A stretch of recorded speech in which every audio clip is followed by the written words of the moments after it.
Hey, what's up, Blazer fans? Welcome to the Blazers Edge podcast. I am Tara Bowen-Biggs, joined once again by Danny Marang. Danny, how's it going? I mean, we're going to keep it short and sweet because, we got a guest. And what is it you like to call him? Is it Apple Valley's finest? I am absolutely thrilled that we have joining us today Gary Trent Jr. Listeners of the show will know that I have been on the Gary Trent Jr. bandwagon all year. I'm so excited to have you here, get to know you, get to know a little bit more about like what you've been up to. Thank you so much for joining us on the show. Yeah, no problem. I appreciate y'all having me. So it's happy to come.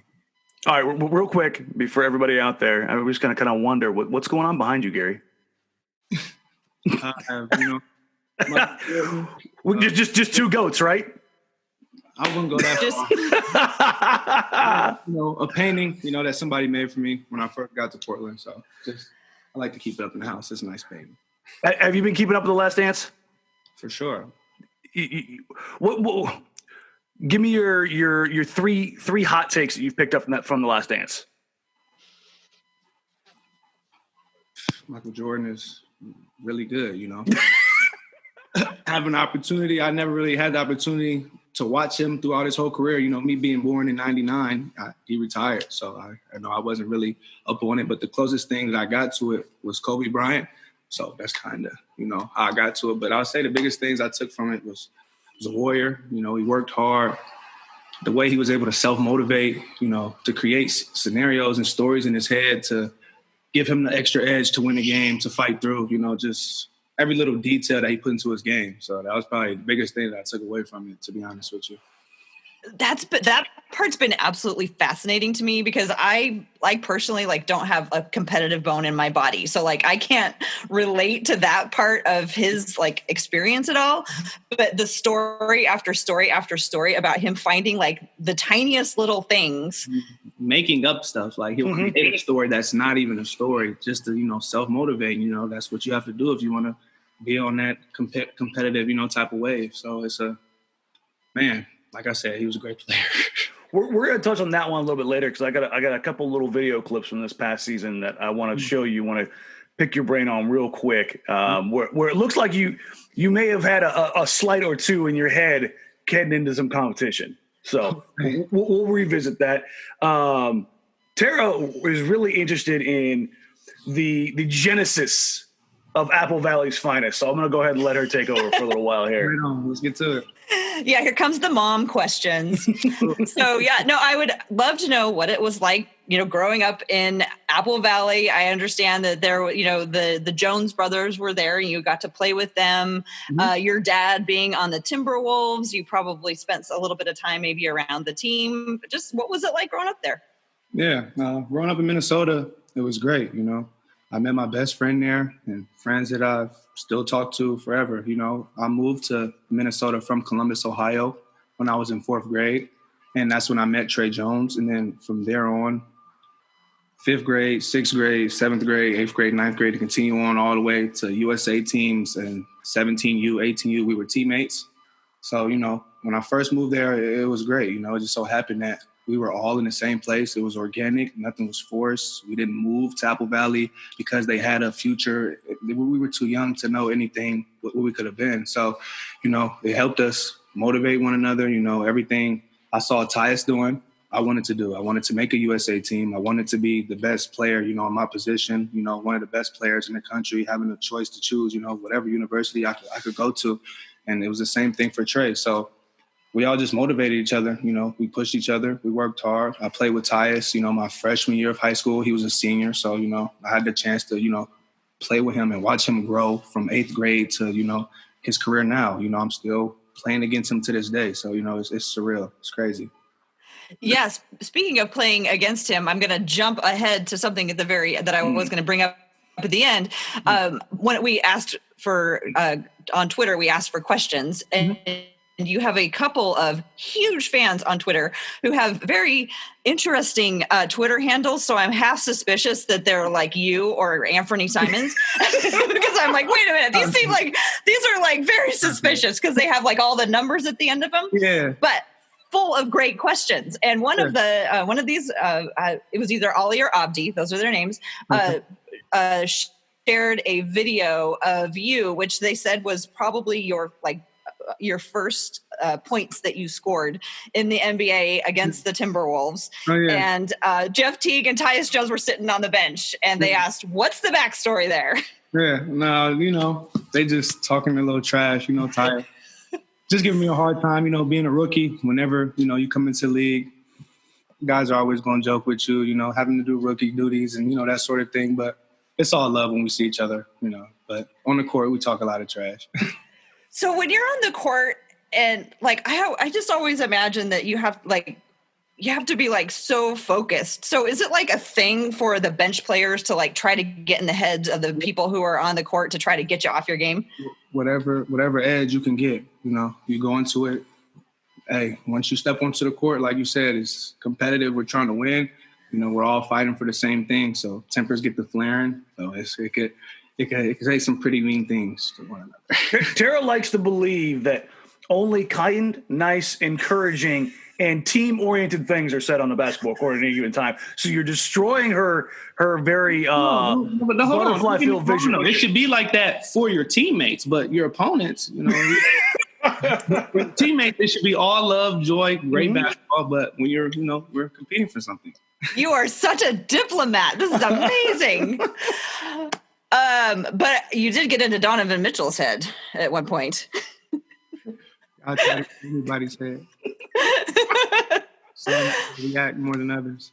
That game at the end of the season was heartbreaking in the loss, but there was some really that was just an intense and exciting battle down the court. Okay, I've already gotten all way off script. Going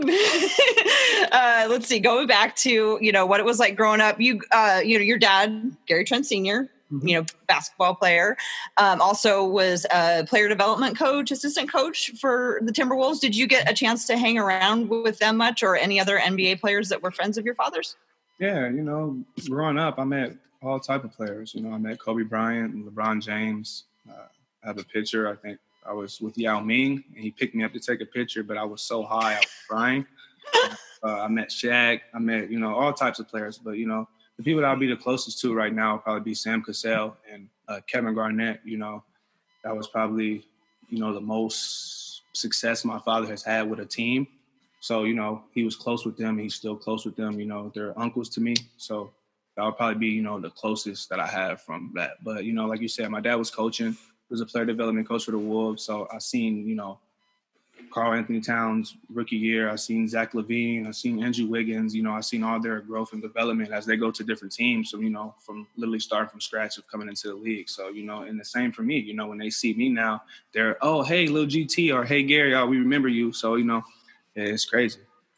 The thing that I'm taking from this is that you and Ant had some pretty legit uncles / godfathers. You with KG and him with Penny. That's a pretty rare company, man. Say that. It is. In preparing for this, I read a lot of of old articles and things like that. I read about you and your dad and your relationship.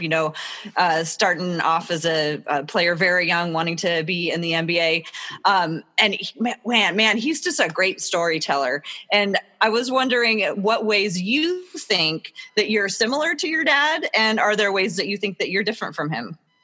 Yeah, I'm almost the solar opposite of my father in a sense, but he taught me a lot. That's a great question. I don't know. What's different besides different, but I don't know. What he taught me though, obviously work hard, always believe in yourself, be yourself if you believe in something, but other than that, nothing too crazy. No, I don't know. You have younger brothers, right? Yeah. What's your family like? Do you get to see them very much? I see them throughout the year whenever I can go to Minneapolis. My 3 little brothers, Garrison, Grayson, and Graydon. We all have G's. So. But my dad does the same thing. He was doing with me. He's training with them, being their tutor, helping them in class and school and everything. So the same way he raised me, the same workouts, they're doing. So he sends me videos and I see it, and you see the progress. They're getting better by the week, by the month. So it's fun to watch the development. Here's the first development question for you I got. You know, when was the moment when your jumper surpassed your dad's? I know you know when it happened. I'll say around middle school, probably 8th grade, 7th grade. I'll really say he could not shoot with me anymore. Yeah, that was when it clicked. Yeah. And I was going through because I'm interested in development, and especially guys like first 4 years in the league. Yeah. Your shot from the earliest film that I found until now has had probably the least amount of changes I've ever seen from an NBA player in the early parts of their career. Was that something that you really worked on, like honing in those mechanics at a really young age, or was that did your jump shot kind of come as a natural thing, as like, just a kind of more of a natural movement that you just felt worked for you? Just repetition, after jumper for years, something has to click, something has to give. There's no way I could do something where I'm shooting 1,000 makes a day to 800 to 1,000 makes, and I don't, I'm not able to shoot. So really just the work. My dad told me, if you put the time in, it will pay off. Literally, and I believe that, and I've been living by that and doing that ever since. I tried that same thing. It didn't work for me. Man, bro. It's still broke. It's still broke, man. Man, don't give up. Keep trying. It's got to click one year. It's gonna click for you. I'm running out of years, man. You look young, man. You good? No, I appreciate it. I'll be the oldest dude on the team right now. All right. Oh man. Need nothing wrong with little vet savvy. Yeah, I'll lay across the bench, Cayman style. Exactly. Some water. You feel me? Whatever you can help us win. He can do all that talking from the bench. I got 6 fouls. That's what I got. I got 6 fouls. How have you been the last couple of months? What have you been in Portland? How have you been staying active, and how have you been? I have not left Portland. Right when they told us, they shut down the practice gym, so we weren't able to get any work. I did everything that I could at home to make sure I stayed in shape, make sure I stayed ready. The team did a phenomenal job of doing that. They brought us, medicine balls and weights and bikes and anything that you need, so you could stay in shape. We were also having virtual, Zoom workouts where we were, doing Coach Kenyon, right? Yep, doing sit-ups and jumping jacks and all types of things. So, the organization did a great job, to keep us in shape. But now that we're finally, to get back into the gym with the optional workouts, I was all in. As soon as we got the opportunity, I'm back to it. Are you one of the guys with or without a hoop at your house?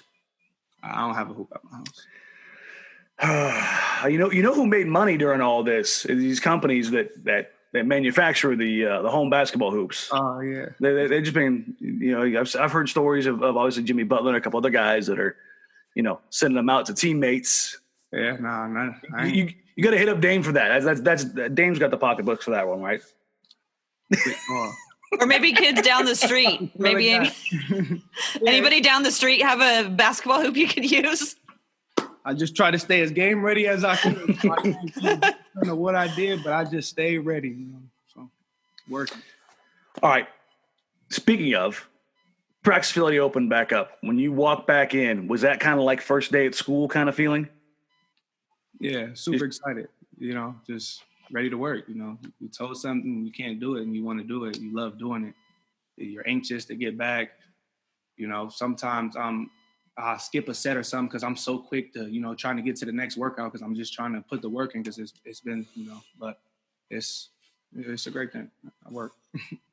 Speaking of putting the work in, we'll dive into this a little bit because I know this is what a lot of people want to hear you discuss. Sure. You were coming into this season for outsiders. You were a fringe rotation player. That was the belief, right? You would contribute. You're still early in your career, but okay, Tara believed it, and I'm sure you've heard I've said that you will be a career player that will play at least a decade in the NBA. So you've got some supporters here, but with the way the roster is structured and with everybody healthy, you had to kind of wait your turn. That's just how the NBA works. Sure. But because of injury, because of how things went out, you were put in a role that typically young players in Portland are not put into. Some guys have done well in that. Some guys have struggled. Some guys have had up and downs. You seem to work your way into something specifically late mid-December and on, one thing we always hear from athletes is something clicked. The game slowed down. There's always that little moment. What was it coming into the season? You talk about the work. What specific work have you put in to slow the game down, specifically on the defensive side of the ball? Yeah, just trying to separate myself in any way I can to give myself an edge. I put in countless hours of work on obviously everything, you've seen on the floor. But like you said, just try to separate myself. For example, I asked, our media guy, can I get a video from all my defensive possessions, from this year so I can really hone in on that and watch the film and see, okay, in this situation, I should have helped, I should have helped this man right here, or I could have had help right there, just so I can get a better understanding of the game, become a better player. A goal of mine is to potentially be a defensive, player of the year, defensive first team, second team, third team. That is honestly something I want to accomplish, and try to do. So I got to do everything I can to, hopefully I can do that one day. That's actually a perfect transition for me because Kelly Iko, the Athletic, interviewed Robert Covington and had an article come out today who talked about how he utilizes his length. He doesn't necessarily have the most explosive speed, but it's about understanding his matchups, understanding where he needs to be and what he needs to be. And what you were talking about earlier, I'm going to do that whole share screen thing. So we'll see. We'll see if it's actually going to work. We're going to give it a shot here. Cool. This is exciting. Modern technology. Hey, look at that. Look at this guy. All right. So one of the things that when I was watching some of your defensive possessions here going back and when you were generating steals, you're operating above the free throw line a ton. One, as a guard, you're picking up a lot of primary ball handlers. But where you find yourself and where I found you generating turnovers is, again, playing tight on Booker here, showing him inside. That free throw line and down is where you seem to have the most, free throw line and up. And over and over again, playing in pick and roll coverage, playing underneath here, getting out in transition. So if you go back to the Devin Booker, I can run through it all for you. Perfect. Yeah. So, for example, he pause it? Or? Yep. Pause when you get to the top of the key. So, for example, Devin Booker, the biggest thing also about defense is knowing your tendencies. Obviously, you have to know who you're guarding. So Devin Booker, being a prolific scorer he is, I know he's going to either try to go to his left hand to get to the rim or he's going to either stop. He could step back at the elbow. He has an array of moves. So the thing I really want him to do in this situation is I'm trying to give him a little bit of space because I know whatever mood he's going to lead into, I'm going to try to beat him to the spot. Mm-hmm. So I stay with him. I see what a move. I'm just watching every way he's moving until, I just try to stay in front of him. My tendencies, different drills you can do, defensive slide drills, but it's really just biggest thing I really found out the defensive end was just effort, literally effort. If you get hit by a screen, don't give up, keep sprinting through. It's the little things, that can separate you. So, and that's what I really tried to hone in on, on the defensive end and seeing through, film, So you go to the next slide, I could break it down through. Perfect. But yeah, so just trying to, stay in front of him and then. A little flex there at the end for you. Yeah, try to get being excited, have some energy. This is a play that I really like from you because, again, you're talking about that ability to fight over the screen, how to recover, when to recover. And, again, you're making plays around that free throw line extended at the nail, coming back to it. And let me go ahead and drop the volume out of that. There we go. Here, you go for that backside swipe, and you feel him kind of reset and go back down that outside. And instead of chasing, you and Wenyen here, This is a little bit of what I think is a little bit of a different coverage than I've seen from you guys in the past. Yeah, I'll explain that too.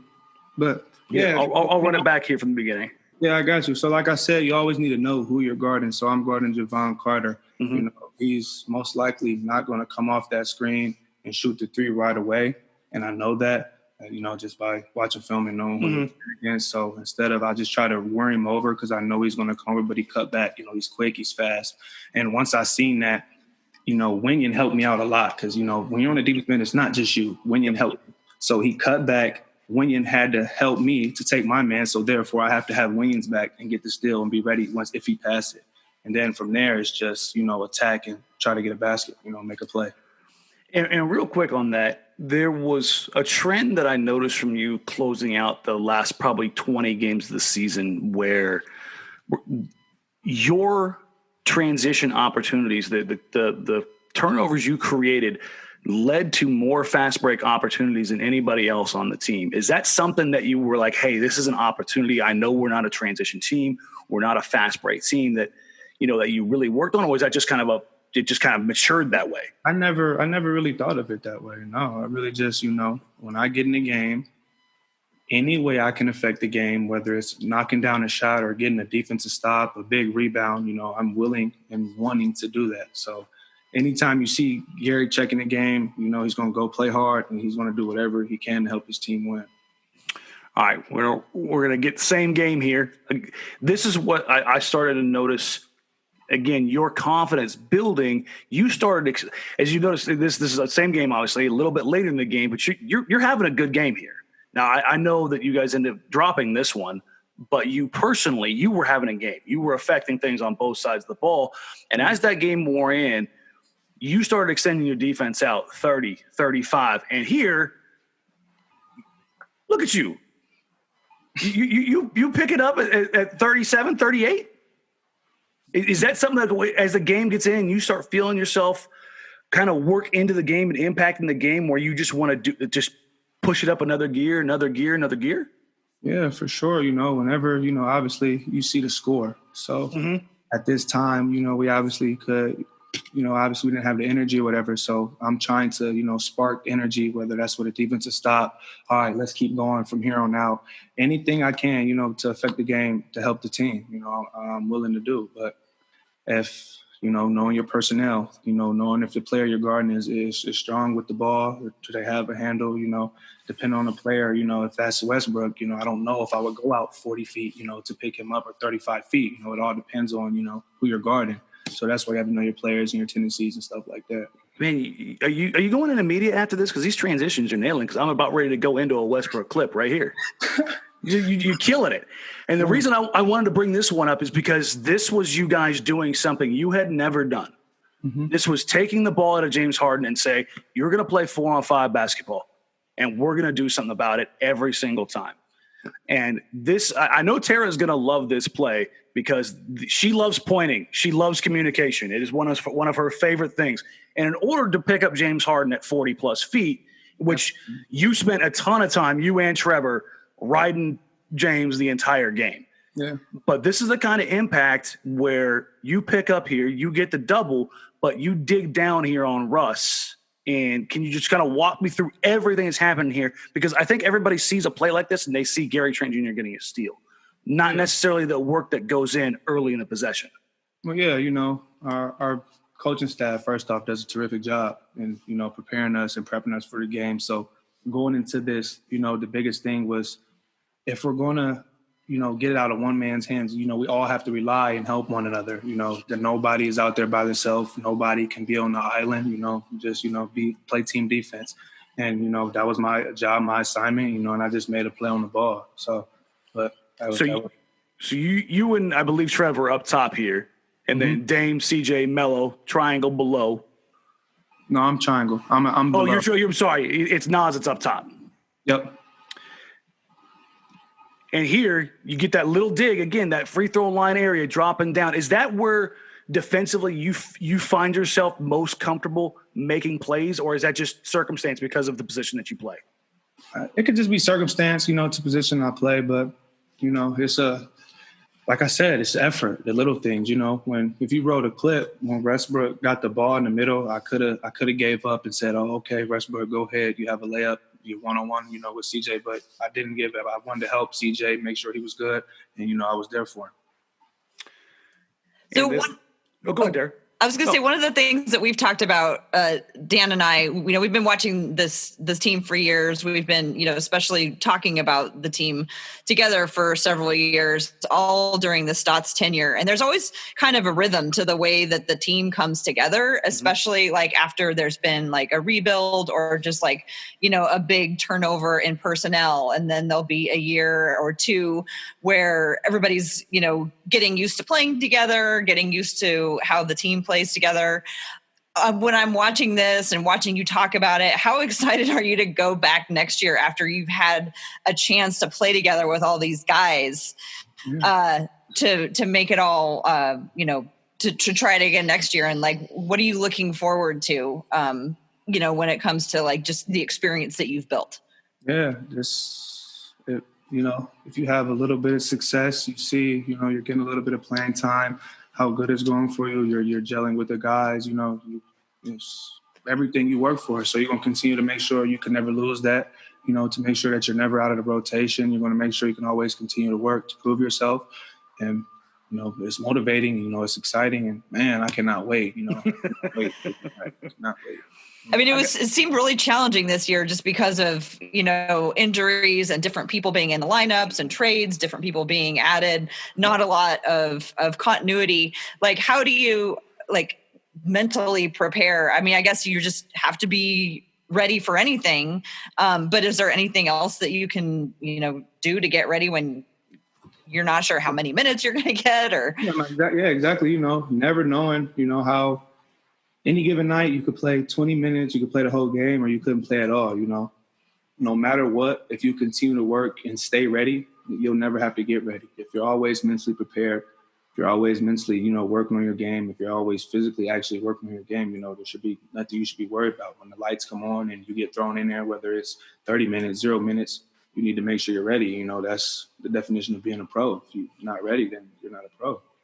I like that. I got one more clip for you here. Mm-hmm. Again, from the same game. Just the one thing that I've noticed here, and it's the reason I wanted to show that clip is, again, what happens at the end of this play? You force a turnover, mm-hmm. and it turns into points again and again and again. And as I went back and looked at it, your transition numbers post-New Year were the best on the team.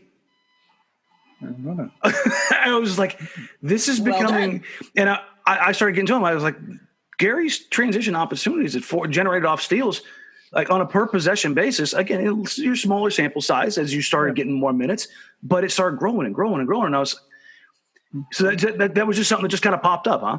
Yeah, I guess. I just, whenever I'm thrown out there, being ready. And like I said, our coaching staff does a great job of preparing us and challenging us. And, they challenged me on the defensive end to be better. I made a big jump from my rookie year to what I'm doing now, but after a year of guarding a CJ in practice, guarding a Dame Lillard that can't do anything but make you a better defender. It can't. There's no way. Whether you're stopping them or you're not stopping them, you're still seeing moves that you've never seen before, still move that you need to guard. So it's the year of development, and it's great. See the work. So continue on the development curve. The first time you and I talked was at Hoop Summit a couple of years ago. Okay. And you said the one thing that you were not worried about, but the thing that you knew you needed to focus on was your lateral quickness and your defensive ability. When you sat down over the last couple of years and you're talking about putting that work in, who are the guys in the league that you sit down and watch? Like, are you sitting there watching the Tony Allens, the Pat Beverleys? Like, who are the guys when you're like, I know everybody's their own man, but you're still pulling things from everybody. You're still looking at guys from the past. When you sit down and watch tape, who are the guys that you watch? So I watch, I look up Pat Bev highlights before I watch Pat Bev play. But, I've always watched two-way players and been a fan of two-way players growing up. A Kobe Bryant, a Michael Jordan, who's made countless defensive teams, so a Kawhi Leonard, I'm a fan of Kawhi Leonard's game, so just being able to, separate yourself and being a two-way player, being able to defend, being able to score, it's just something I always, wanted to do and always been a fan of and always wanted to try to model my game after. So anything I could do to do that, to be ready for, to be on a defensive end, like you said, I knew I had to work on it and I knew it was something that I had to work out. And I put the time in, I put the effort in, coming into the NBA, I knew, you're not going to play a lot if you can't defend. You're not going to play at all if you can't defend. So you got to defend. Now, the one thing I've heard from everybody I've ever talked to as they've gone through their career, there's always been one guy. There's always one that you can point to. Who is that one coach, that one mentor, that one person who has impacted you the most so far in the NBA?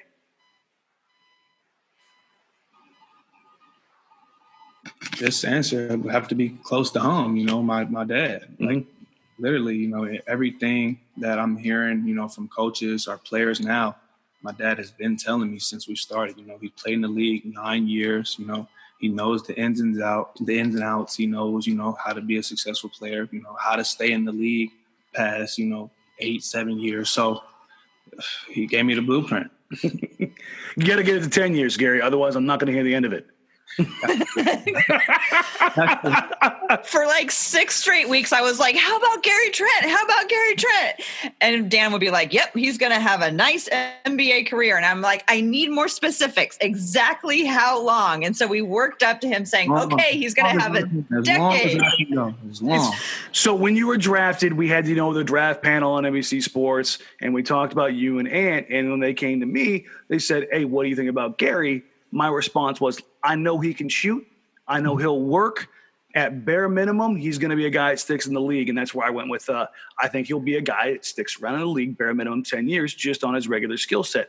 And I watched that clip back one time, and I think I just started referring to it over and over and over. Yeah. I'm just going to start calling you like Mr. Decade, and we're just going to go with it, okay?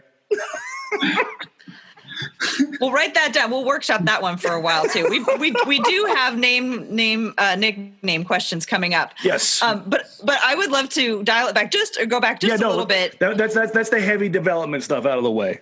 All right, cool. Did you get them all in, Dan? Oh yeah, that was like fast. I could watch you two going over clips forever. That was that was awesome. But so my next question is on draft night when you found out you were coming to Portland. What were your thoughts? I wanted to get to Portland as fast as I could to, get a part of the team, get a feel for the organization, and just to show them, what I could do, see me on a daily basis, see how I work on a daily basis, figure out who I am as a person. I was ready to get out to Portland, as fast as I could. And, when I got out here, it was great. I started working out. Looking around at places, exploring Portland, seeing different type of, places. So it was cool, I drove all over Portland trying to find somewhere to stay. So who were some of the first players that you interacted with or, who you remember hanging out with or getting to know? Yeah. Biggie, Caleb Swanigan, Wade Baldwin, Evan Turner. I knew Evan a little bit being from, Columbus, Ohio. I met him actually as a pitcher. I was a young kid. I was about 9 years old or 10 years old, and he was with Philly at the time. And I got a picture with him, right as we ran out of the locker room. I'm a big Ohio State fan being from Columbus, Ohio. So Evan Turner, when I saw him, I had to get a picture, and always staying in touch. He knew my dad, who was from Columbus, Ohio, who played in the NBA. So he reached out to me, took me under his wing when I first got out, to Portland, made sure, I looked clean. He put me in a couple suits, He bought me my first little chain, so my little diamond chain. So he showed me a lot of love. Oh, that's so cute. Real quick, I thought I had heard, now Evan laced up you and somebody else, right? With suits? Yeah. Me and Ant was only rookies. Was it just you two? I thought. Yeah. Oh, that's right. It was. So he got. I heard a story about he took you two to get your first NBA suits, right? Suits and chain. Shout out to CJ. CJ got me a couple suits too. Can't forget CJ. He threw me some suits too. Okay. See, this again, Gary, you're killing the transition game because Tara has some fashion questions for you. Okay. You get to break down tape with him. I get to ask him about his walk-up outfits. Hey, they matter. They matter.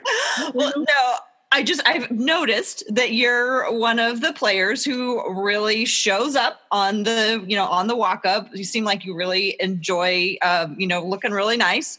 I'm wondering if fashion is an interest to you, or do you just happen to have really good supportive stylists and guys like Evan Turner putting you in really good looking suits? Oh, no stylist. This is all off the mental.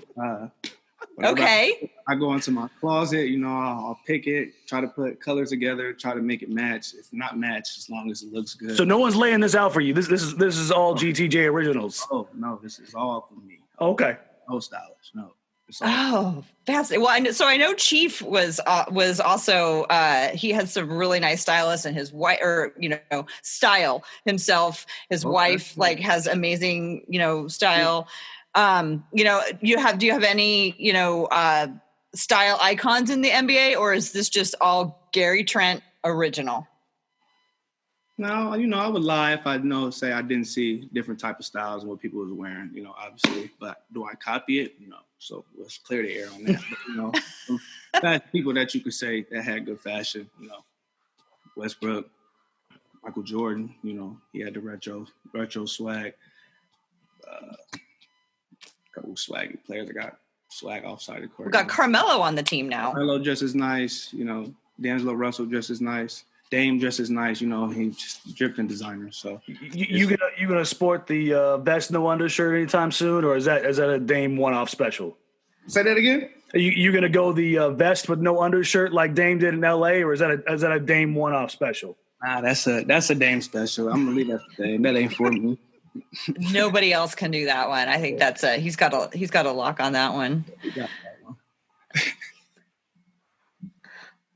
Let's see. What else did you have? Are you ready to transition into something else? Yeah. Well, I mean, we've got our listener questions we can get to, and my phone is acting just okay. spectacular right now as I try to pull up the list. And I could piggyback on the fashion too. As the years progress, it's only going to get better. Oh, okay. Oh. So we got something to look forward to. Yeah, give you something to look forward to. I mean, your first couple of years in the league, you did have some fashion veterans to lead the way for you. I mean, ET's clean. I mean, that's wild but clean. Sure. Exactly. And for sure. Nurk's a young buck, but Nurk's not out there slacking. I mean, he makes statements he does. Like his suits be different. His suits are different. Each one tells a story. For sure. It has a lot going on. They're nice, though. They're nice. Is that where you're headed this? Because you said every year is going to get better. So now that's what I'm going to be looking for. Storytelling ensembles. Just tune in. Okay. Oh, my gosh. I'm so excited. Well, what have you been wearing during quarantine? I mean, I put on an actual outfit today. I don't have it on anymore. It only lasted a few hours. But what's your style for quarantine? Quarantine, sweats. Team workout gear special. That's it. I'm wearing jeans right now. I don't want to brag or anything, but no. I accidentally shaved. I was trying to trim my beard, and my setting clicked down. I'm like, so now my whole quarantine beard is gone. I was so I gave up and I took it all off. Oh no, you clean, you good, you fresh it wasn't on purpose. I can tell you that. It just I literally stumbled into it. I was like, I'll just kind of trim the beard. No. Yeah. I am curious, Gary, do you have any creative outlets like music or art or reading or anything that you like to do just to kind of calm your mind or anything like that? Big into video games. I love video games. If I'm not in the gym, or hanging with friends or family, I'm on the couch playing video games. I love video games. Okay, we need to settle something here. You or Hassan, 2K, who wins? Because Hassan did not do himself any favors. That's all I'm gonna say. I thought he was gonna represent. It was the settings. It was all pro. It wasn't Hall of Fame. So he's used to playing on Hall of Fame, but I'm the better 2K player. Okay. Now I got to ask you this: when you play 2K, does Gary Trent Jr. make the starting lineup? My rating is too low. I can't do it. Hey, it's way too. It's gonna go way up. You did get your little bump before on the last update patch. I did see that. Okay, but I have to ask you this because I have to ask every player who plays. Mm-hmm. Did they get your jumper right? Oh no, it's not. It's the release is different. It's so strong.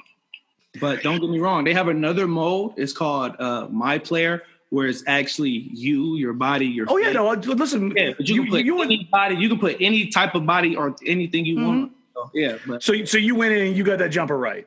Oh, got the jumper right. Okay. The player can do between the leg 360 windmills on players. It's crazy. Video games are crazy. We'll talk afterwards. If we're on the same network, we might have to run a little bit. You play? Oh yeah. Oh yeah. Play? Oh, then we got PlayStation. Xbox. Oh, we can't play at the park. Okay, so I don't know anything. Does that mean you guys actually can't play together because you're on different systems? Yes, in that instance, like more and more systems are moving across platform. So, I should hope so. The next generation's gonna be that way. Yeah. But no, I'm old, but I'm still nice on the sticks. I'll leave it at that. Okay, I have to test that out one day. Yeah, we'll figure it out. I'll put my hand on that gimpy little PlayStation controller, and I can still green bean them. Don't get it twisted. You see, everybody can say what they gonna do until you actually put the controller in their hand. Listen, man, I don't, especially somebody like you, an NBA player who's definitely got bigger hands than me. I don't know how you guys handle PlayStation controllers. It's a lot of NBA players that's terrible at 2K though. I can believe it. I'll save this one for offline. I ran into one in the pro-am who was not who was riding the struggle bus. Yeah. So we'll talk about that one. All right, we got to get to one thing before we get to our listener questions, and we kind of hinted at it earlier. Nicknames. I'm terrible at them. So, do you have any Gary Trent Jr. approved nicknames? I've heard, a few, whether it's from my teammates saying it, calling me, the little pit bull, or, I see the names on Twitter. I've never seen the official that you said, but I haven't. I'll send you the tweet. That way you can laugh at it. Yeah, please do. But no, I haven't seen one. If y'all have any suggestions, please let me know. If y'all see any, please let me know. Well, so you're open for business? For sure. I'm okay. Nickname, go ahead. You can't make your own nickname, so Thank you. Can't make your own nickname. So whatever people suggest, that's what they'll call me. My problem is I always make them way too complicated and nobody can ever spell them. Like I had an excellent nickname last year for Scala VCA, superscalafragilisticexpialidocious. I mean, it rolls off your tongue. That's a lot, though. But it's impossible to put in a hashtag because you can't even see the whole word when you're tweeting it on your phone. Yeah. And then I pushed hard for the hashtag Aminu Appreciation Society, which once again is beautiful, but way too long. So of course the Aminu Hive took over and I had no hope. Yeah. I mean, for you so far, I've come up with Apple Valley's Finest. It's a little bit shorter than my other ones, but it's still a little bit. Yeah. There's a lot to it. Yeah. And, I'm really curious about the Just Be Great and where that came from. And if anybody's ever tried to, or you've ever heard anybody call you anything, associated with that. I heard some people, as in passing will yell it or say it, but we could just call you great. That would be nice. But I started that actually. I've been saying that since high school. I was, how LeBron has strive for greatness. Everybody has their own saying, and I just was thinking one day, and that's what I came up with. And I believed in it and been running with it ever since. So. Yeah. So this is a call to action for everybody out there. We need a Gary Trent Jr. approved nickname, and it's got some lofty standards to live up to because the Trent name has one of the best nicknames in college basketball in Shaq and the Mac. For sure. So it's got. Listen, it's hard to beat Shaq and the Mac. We got to be in shooting range. Okay, so everybody listen out there. When we get in this in the comments, make sure you get in your Gary Trent Jr. nickname and don't come with the weak stuff like I did. Okay. You tried. I mean, it's like you got to put some stuff out there. Like listen, you got to fall on your face. Got to throw some names up there. Had a lot before he came up with Rip City, right? He had to try some different things, and that's how it goes. And actually, Gary is a really fun name to yell from the stands. So, if you ever hear some lady screaming from the 300 levels, that's probably me going, Gary! Because it's actually a really easy name to yell. Yeah. So maybe we're just trying to impose a nickname on you and you don't even really think you need one. I'm open to any nickname, if it's cool. And, I was just, you said Apple Valley's Finest, but as of right now, Tyus has had more success in the league and has been in the league longer. So you can't recognize it. Valley? Okay. Am I really the finest Rebel Valley yet? So I don't know about that name. It was a good idea, but I don't know.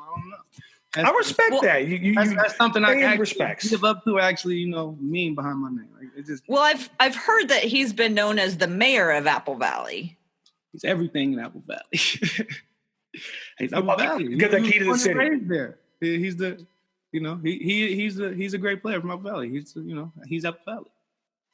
Is there like another name for Apple Valley, or is Apple Valley like an area, or is it actually a town? It's a suburb in about 20 minutes from downtown Minneapolis. But the name of the town is Apple Valley? Oh, yeah, it's literally Apple Valley. Okay, it's little. It's Minneapolis' Lake Oswego. Well, let's go to some listener questions, and we'll just all sit here and ruminate. And at some point, Kevin Calabro is going to say something off the cuff, and it's just going to like catch like fire. And I can't wait to find out what it is. But for now, we do have some questions. Again, we have these two Twitter fans who just had a ton. They came in just hard with some really great, and they're kind of specific to the area they grew up in. Very oddly specific. So a few of them from Ali first. Was Gary at Tyus Jones's draft party?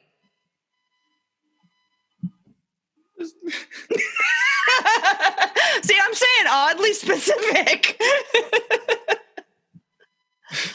Yes, I was at Tyus Jones' draft party. He had it at a restaurant in downtown Minneapolis. It was great to see that, to be a part of that, to go through the process, of them calling each name down, his family holding him and just waiting for his opportunity. And when it came, it was nothing but excitement and love. We were excited. He finally had made it, in a sense, to all the hard work he put in. He was chasing his dream. He was accomplishing it, by the checklist. So it was a great thing. But yes, I was there.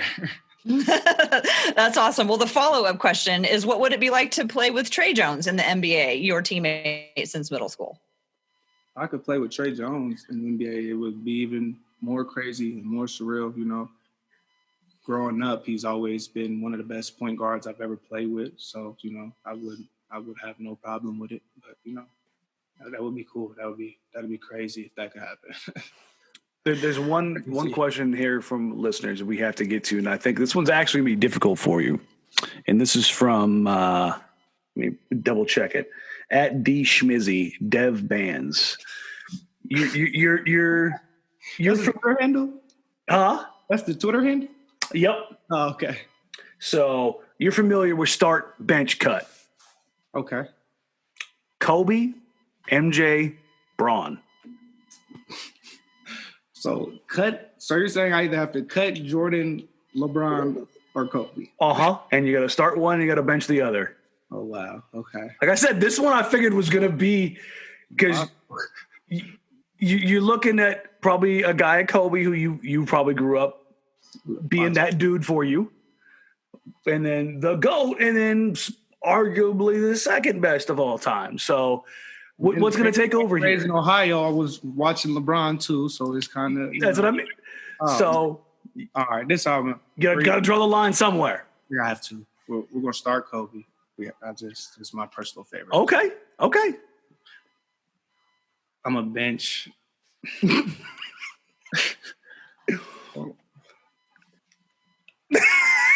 I know, just the idea of even saying the words is terrifying. I got it. I'm a bench Jordan because we're going to use him on the bench for all his old wisdom. Okay, there you go.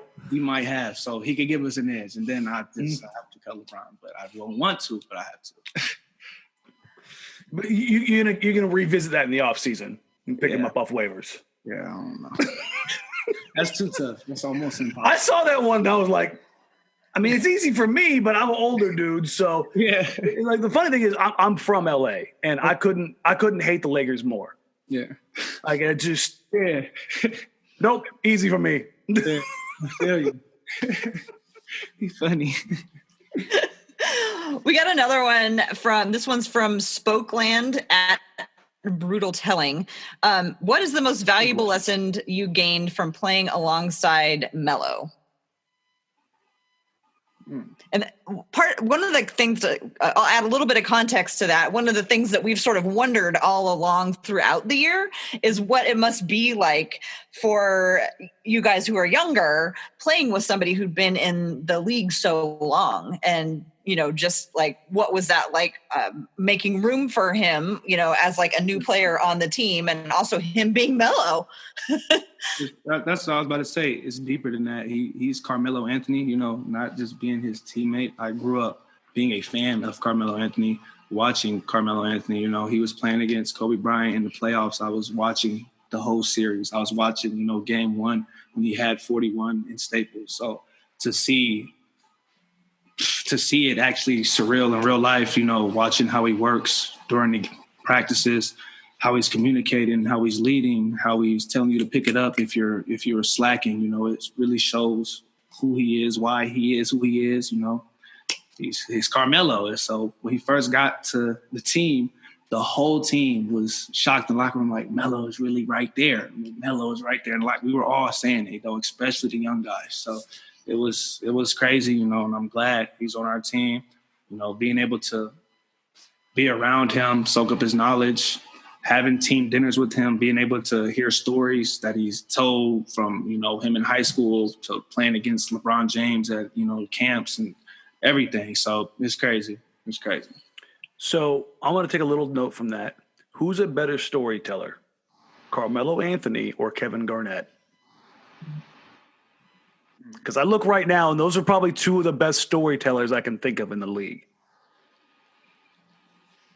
I would say Kevin Garnett is, they're equally as great storytellers, but the animation and everything that goes into it, Kevin Garnett, KG, he does a lot. So it's extra. His comes with theatrics and hand movements and stuff. The bug eye, just that J.R. Ryder story that went viral is still one of the funniest, like most basic, simple things I've ever heard. But I've also heard from a lot of people. An example of this is Melo telling the story of how he almost drowned and LeBron saved him, and just the storytelling, the wise sageness of Melo versus the theatrics of Kevin Garnett. Exactly, both storytellers. It's like you at a campfire. You just sit there and listen. Did you ever think about the fact that like your dad played against Melo and LeBron? I think that's fascinating. They tell me the interactions that they had with my father, whether, on the court, he was pushing them or, being mean or, so. Oh, come on. Your dad was just a big kitty cat. It's funny. It's crazy. It's crazy. Do nothing but laugh. Well, we should probably be wrapping this up, getting you on out of here onto whatever is next for you. Dan, do you have any last questions you want to follow up with? He's showing the game. Is that a game controller? He's got 2K fired up in the background. It is ready. That Zoom call is going off. He is hopping on my player. I like it. All right. So you've taken that first real step, and you're getting a taste of real minutes and contributions to an NBA team. If no matter what happens this season, I don't want you to speculate. I don't want to put you in that position. I'm going into next season. When you get into next season, what is the thing that you look at and like, okay, I feel like I'm here. I want to be here. This is how I get there. What does that path look like between now and next season for you as far as developing? Work once a day, twice a day, sometimes 3 times. And, it's not, when you say 3 times, people think you're sprinting at a 110 miles per hour every time you go to the gym. Yes, you have to do that, but that could be your first workout, your second workout. And your third could be you're literally just going to the gym and sitting there practicing your free throws. That's still considered, working out and training. If you go to the gym after you've had a long day, you've done lifting and conditioning, you're bored at home, you take a nap, and you go back home, you go back to the gym later, you go and just shoot 200 to 300 free throws makes, that is a big difference. And you think about if you do that every day for a week straight, it adds up. So, spend that time in the film room. Everything. Work on those things. Everything. Okay. Well, you must have been so excited to see a hoop again when you. don't think you understand. No, I really don't. Because like as somebody who has been playing so hard for so long, and it's been so much, like I can't even imagine what this rest has been like. It's exactly like you said. I finally got to taste a little opportunity, a little, being able to contribute to help our team win. So I'm ready to get back to it as fast as I can. And I imagine, like, you've been a competitor for so many years, and like, competition is probably, I would guess, at least a little bit of what motivates you, as well as just like the love of the game, and to suddenly not be looking at that.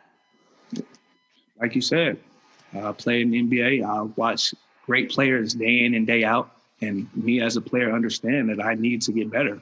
I want to be considered a great player for a long time, and that continues a lot of work. So like you said, I'm taking everything that I learned from this season and everything that I need to work on that I saw I'm going to do. So that's it. Awesome. Well, Mr. Decade, Apple Valley's finest, fish cannon, great. I don't know if any of these are hitting how they're hitting you. We're going to keep working on them. This is like me at the gym right now. Just back rim over and over again. Back over the backboard. Well, thank you so much for joining us. This has been just an absolute pleasure talking to you and hearing from you and how you are doing. Thank you so much for joining us. Dan, you want to? Yeah, again, thank you, Gary. I appreciate you. If there's anything you want to plug, anything you got going on? I can't wait to get back. You want to throw your gamer tag out there, catch all comers like Ocho Cinco out there? If anybody, who want to encounter an issue on PlayStation, a video game and a quick game match, my username is G Trent Jr. And, my PlayStation username again is G Trent Jr. Enunciate that if you want that smoke. Not hard to find. Thank you, man, for joining us. I really appreciate it. Good luck. Hopefully the season's able to resume. Best wishes to you and your family, and everybody stays safe and healthy and everything that comes along with that. Twitter handle is at G Trent Jr. Yes, sir. Tara, go ahead and let everybody know where they can find you. You can find me on Twitter at TCBBiggs. And you can find me on social media at Danny Marang, at DANNY MARANG. And when Gary's back playing basketball, following every game on NBC Sports Northwest with my co-host Joe Simons. Gary, thank you again for joining us. I'm going to boot up 2K in the back, and we'll find a way to we'll get a neutral site location going here.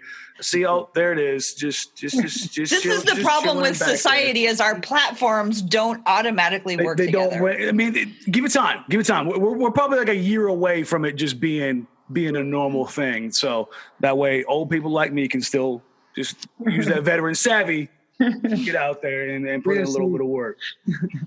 Thanks again, Gary. It was a real pleasure. Man, appreciate y'all. Thank you. Y'all be safe. Enjoy the rest of y'all day. Thank you.